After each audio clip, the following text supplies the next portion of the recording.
Hi, I'm Billy Leong and welcome to this week's Global X Express Lane, where we try to flag the most important market events in the coming week. Now, over the past week, the US market was very strong. We saw the US S&P 500 hitting all-time highs yet again, but this time around it was actually on lower volume, very likely ahead of the summer holidays as retail participation comes down. Now, Australian market was also strong with the ASX 200 higher, but this time was mainly on the short covering of the material sector. Now, what about the coming week? What are the red lights, yellow lights, and green lights?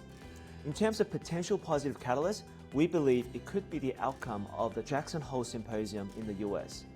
The US Fed members this week are meeting in their annual meeting in Wyoming to discuss further trajectory of the Fed rates.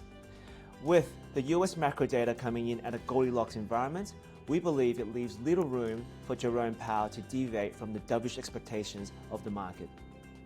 What about yellow lights? What are the headlines to be cautious of this week? We believe it could be the earnings landmines in the US.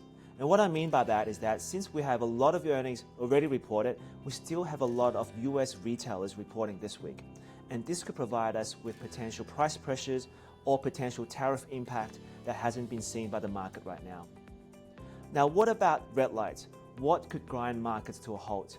We believe it could be the geopolitical tensions. While there are positive developments with the Russian-Ukraine developments, with US discussing with Ukraine and the US discussion with the Russians, but the market is still pricing a very optimistic scenario of a trilateral meeting or even a ceasefire. And any deviation from that could be a tail risk. I hope you enjoyed this week's Global X Express Lane, and I hope to see you next week. Thank you.